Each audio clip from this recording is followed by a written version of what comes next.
Saudara, Polda Metro Jaya hari ini memeriksa 3 saksi dan ahli terkait kasus ijazah Jokowi. Pemeriksaan merupakan tindak lanjut dari permintaan salah satu tersangka, Roy Suryo. Tim kuasa hukum Roy Suryo CS menyatakan dari 7 saksi dan ahli yang dipanggil, 3 diantaranya telah hadir hari ini. Tim hukum Roy menyebut ketiga ahli yang dihadirkan akan memberikan keterangan terkait metode ilmiah hingga penerapan pasal Undang-Undang ITE yang dinilai tidak tepat. Salah satu saksi ahli yang diperiksa hari ini adalah Tono Saksono, ahli image processing dan digital forensik. Yang dihadirkan akan menjelaskan bahwa metode yang digunakan Roy Suryo dan Rismon Sianipar bukanlah rekayasa atau manipulasi data.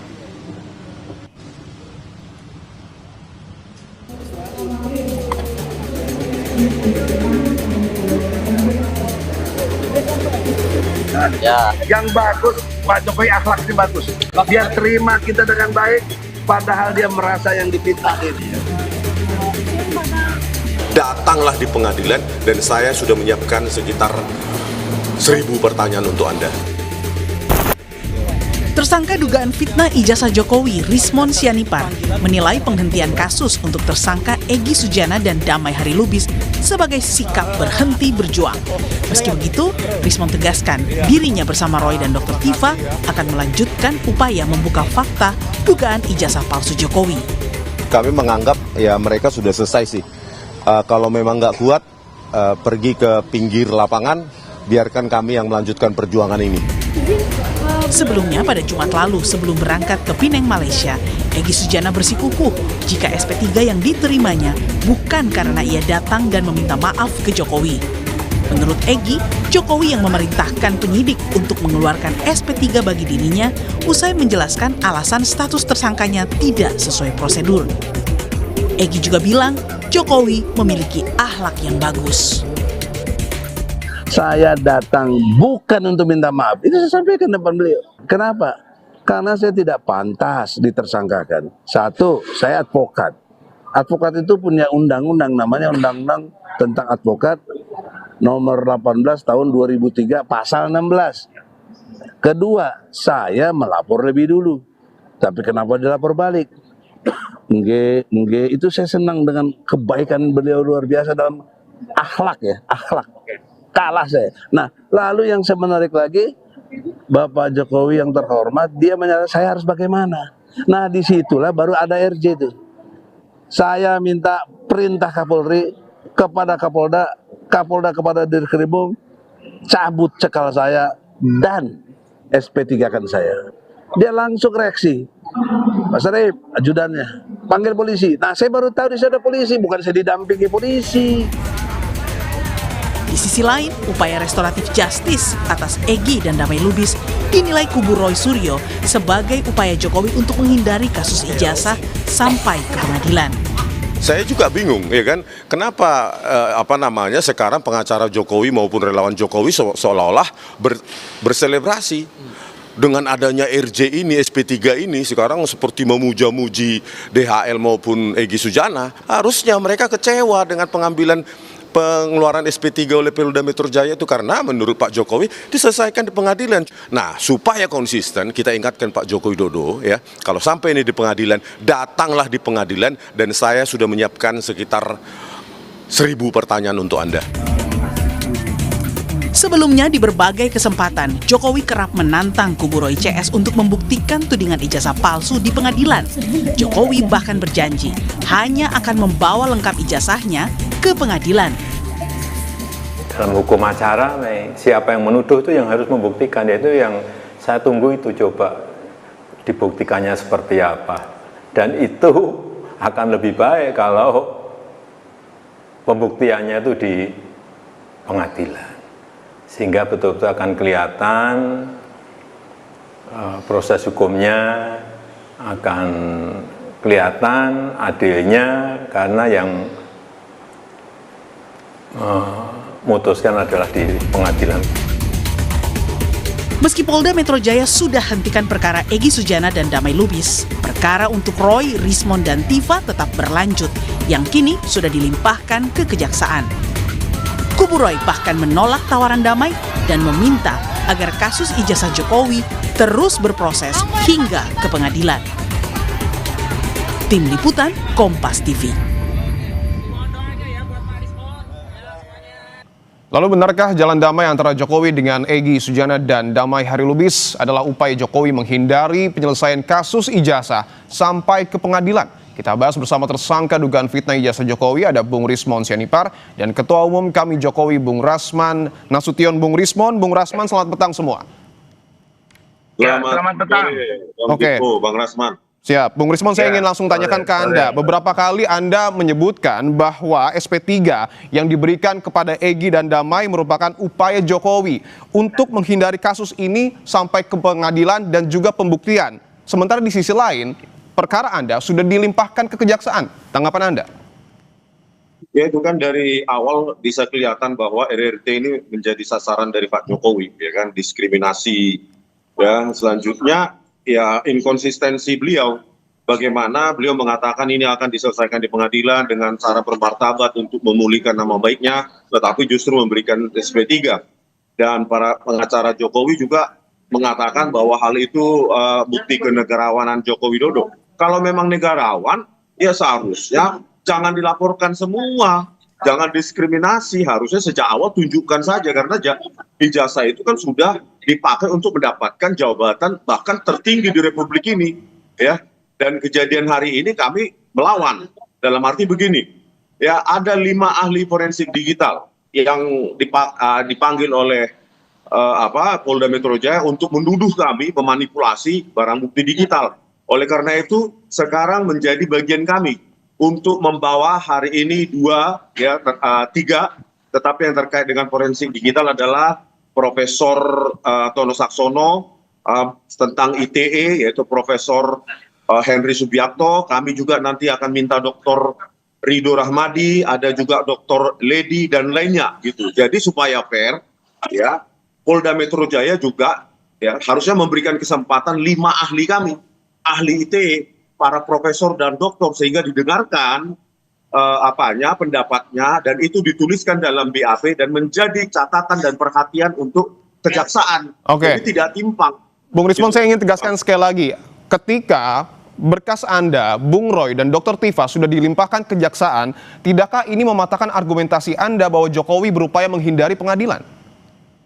Ya bisa jadi itu untuk mengancam kami supaya mengikuti jejak Egy Sujana dan Damai Harilubis kan. Ya anytime kan bisa. Pak Jokowi kan kelihatan ketika statement dari Bang Egy Sujana di rumah Jokowi, meminta Jokowi untuk memanggil, memerintahkan Kapolri, memerintahkan kepada Kapolda di Reskrimum. Di situ kan sudah ada relasi kuasa. Oke. Bahwa Bang Egy Sujana meminta kepada Jokowi, baik. berarti Bang Egy Sujana paham. Oke. Jokowi masih berkuasa atas kepolisian Republik Indonesia. Buktinya langsung dipanggil Kompol Sarip untuk memanggil yang ada di situ. Ternyata yang ada di situ itu Protadi dan Kombes Iman Imanuk yang sudah ada sebelumnya, sebelum kedatangan Bang Egy Sujana, begitu Bang. Baik, kami sudah menangkap poin Anda. Saya ingin ke Bung Rasman. Bung Rasman, apakah betul Pak Jokowi berupaya menghindari pengadilan, terlebih ketika pemberkasan Bung Rismon dan kawan-kawan dilimpahkan, ini merupakan sebuah ancaman? Bisa Pak, kemana juga bisa pokoknya. Enggak lah. Jadi gini, jangan terlalu lebay ya. Jadi orang Pak Rismon, Roy, Tifa itu dibuat klaster 2 itu karena memang dilihat ada pasal-pasal yang memang mereka lakukan. Nah, jadi kalau dikatakan ini upaya menghindari pengadilan, kan kita dari awal bilang bahwa Pak Jokowi itu justru menunggu di pengadilan. Nah, tetapi di perjalanan berjalannya waktu ada beberapa orang, termasuklah Pak Egy Sujana, yang bertemu dengan Pak Jokowi untuk melakukan restoratif justice.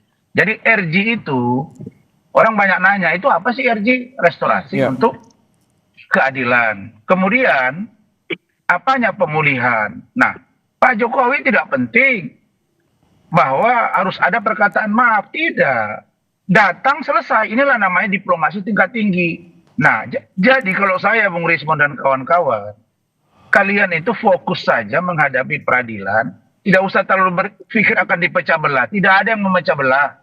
Saya dulu waktu pertama kali ke Solo juga komunikasi dengan Pak Jokowi. Pak Jokowi itu welcome, wait and see. Termasuk Bung Rismon juga. Oke. Kalau memang mau datang, monggo kita tunggu di sana. Jadi Bung Rasman, kalau saya, Saya ingin coba dalami bahwa tadi Anda menyebutkan terkait dengan restoratif justice, tetapi dalam KUHP disebutkan bahwa restoratif justice ini harus tercapai kesepakatan damai antara pelaku dan korban. Sementara Egy berkali-kali menyebut tidak meminta maaf.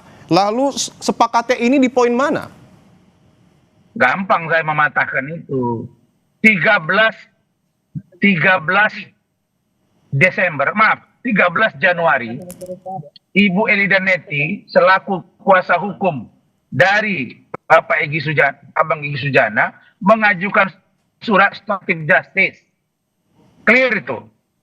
Jadi kedua belah pihak sudah ada kesepakatan di Solo, ditindaklanjuti dengan surat oleh penyidik mendalami, maka dipanggillah para pelapor yang lain, Lecumanan dan teman-teman.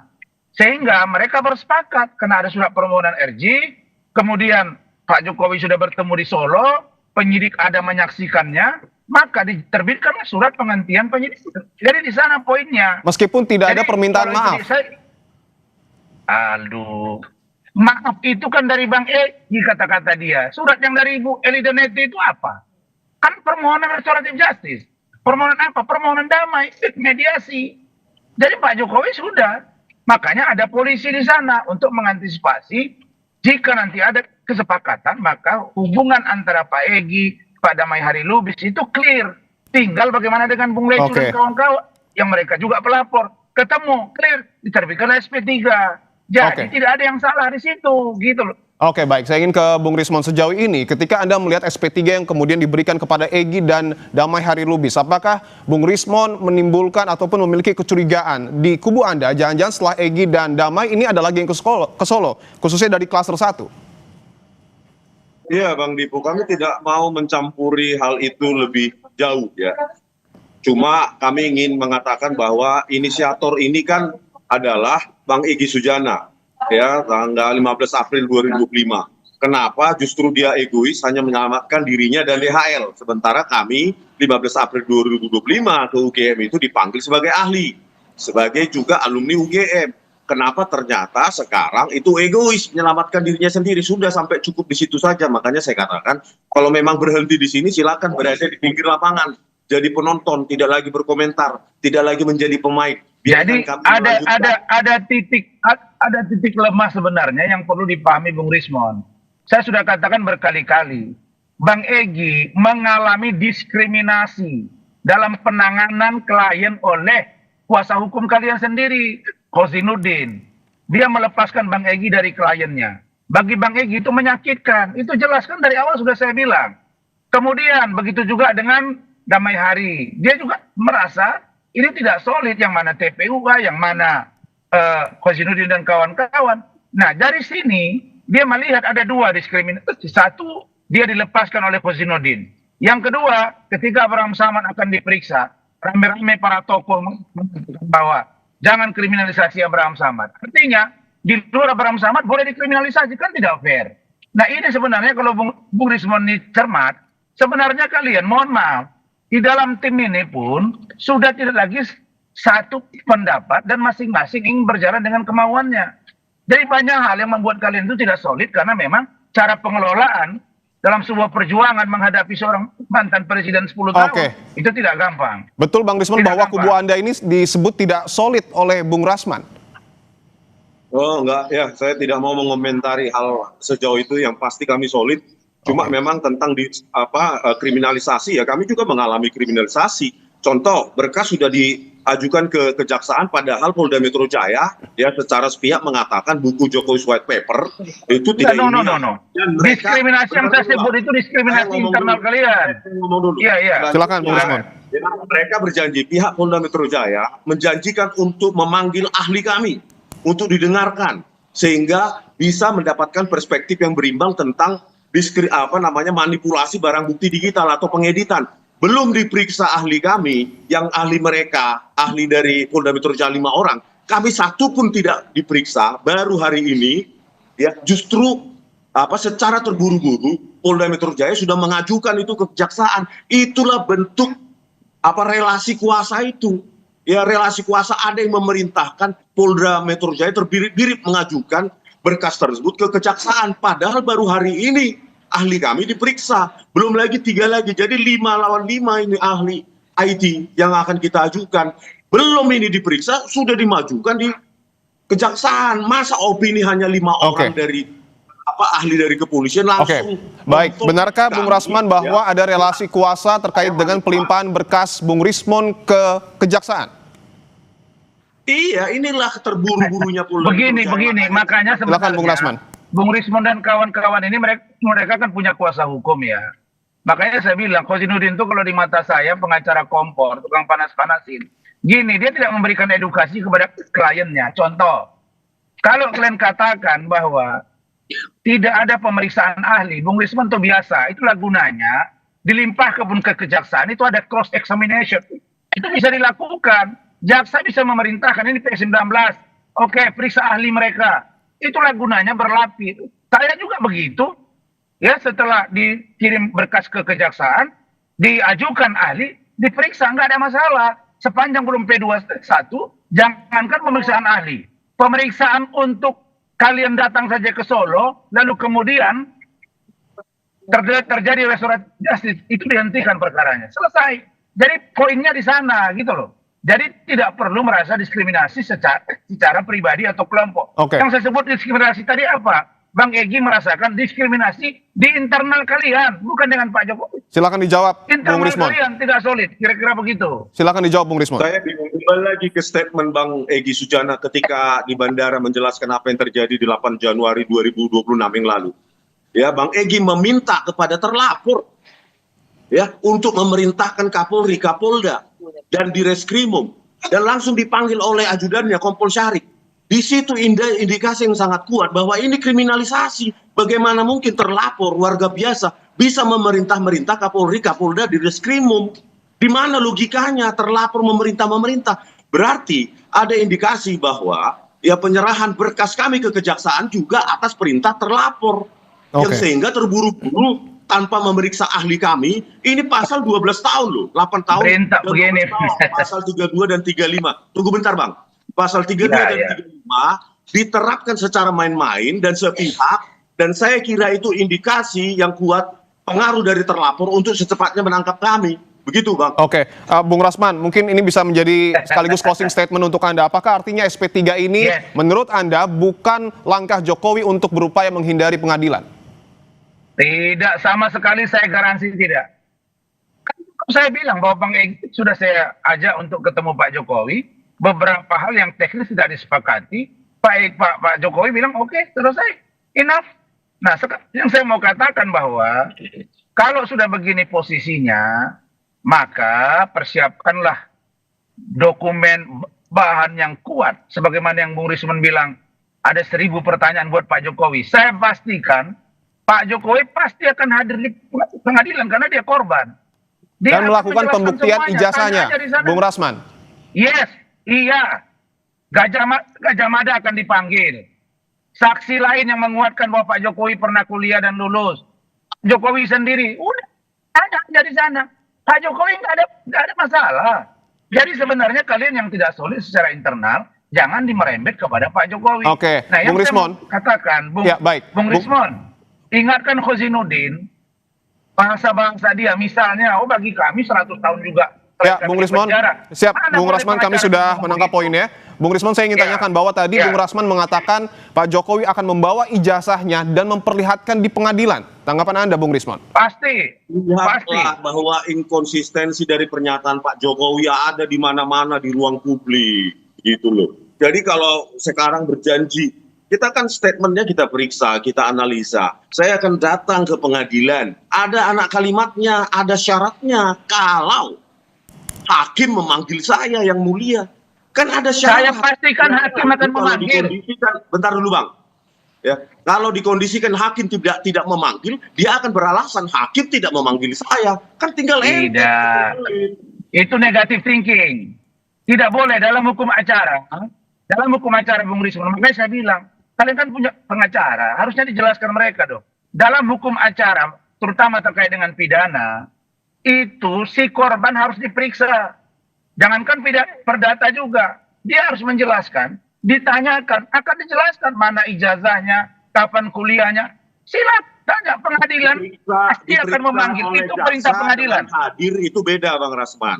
Kalau hanya sekedar Tunggu dulu. periksa, nanti hasil pemeriksaan Pak dibacakan Joko, di pengadilan Bung Rismon. itu berbeda Bung dengan Rismon. hadir Bung berhadapan Rismon. Baik, silakan, Bung Rasman. Berhadapan dengan Saya jelaskan ke Iya. Bung Rismon ya, Bung Rismon. Ya. Silakan Bung Dengarin Rasman. dulu saya, Bung Rismon. Saya pastikan majelis hakim pasti akan memanggil Pak Jokowi untuk datang dimintai keterangannya. Kenapa? Karena dia Sekarang korban dan siapa Bang pelapor. Rasman Nasution bisa memastikan Jokowi akan hadir di persidangan? Nah, pengadilan itu Bang Rasman memerintahkan dia pasti. siapanya Jokowi? Aduh, kalau dia tidak datang, dengarin kata-kata saya. Kalau dia tidak datang, pengadilan memerintahkan hakim, dia tidak datang, maka berpotensi laporan dia gugur secara hukum. Saya kasih contoh nih kita Mirzani. Oke. Oke, dia dilaporkan, disidangkan di PN Serang, tidak datang, pelapornya di Tomaindra, 3 kali dipanggil hakim, karena dia korban, dia lapor, gugur, bebas nih kita Mirzani. Jadi inilah yang saya katakan tadi, karena kuasa hukum mereka ini lebih banyak bicara ke media daripada mengedukasi kliennya. Ujungnya jadi seperti ini. Nah sekarang baru kalian tahu bahwa Egy Sujana itu ternyata penting. Dulu tidak penting-penting amat. Begitu dia pergi, baru kalian tahu, oh ternyata dia mahal ya. Nah itulah yang saya katakan, soliditas, kesepakatan, komitmen, bangunlah. Kalau kami ini, yang pendukung Pak Jokowi ini wait and see. Mau datang ayo, tidak juga tidak apa-apa. Bagi kami, tambahkan dikit. damai itu indah. Kalau Itu yang paling ini penting. masalah personal kami, ya, Abang jangan nyala-nyalakan PH kami dulu secara prematur. Baik. Kalau Saya ini mengkritik kan masalah boleh. kami pribadi RRT itu kami ke Jalan Kutai Utara nomor 1 di Solo sana itu selesai Bang, sudah banyak yang nawarin, bukan hanya Abang. Baik, abang-abang, kita sudah dapat poinnya. Tentu yang menjadi perhatian adalah bangsa kita. Ya. Silakan terakhir Bung Rismon. Singkat saja. Ya ini masalah bangsa kita supaya sistem seleksi besok 2029 dan selanjutnya itu bisa diperbaiki. Oke, Jangan baik. ada wapres dengan lulusan cuma nggak lulus SMA cuma pakai surat keterangan bisa mencalonkan Baik. diri. Ini yang bahayanya mereka. Belum Baik, selesai baik. satu Kami kasus. sudah Pak mendapat Jokowi poinnya. nambah lagi kegibah. Bung Rismon dan juga Bung Rasman, kita lanjutkan di lain kesempatan. Dan tentu kita akan tunggu proses hukumnya. Terima kasih sekali lagi Bung Rismon dan juga Bung Rasman telah bergabung di Kompas Petang.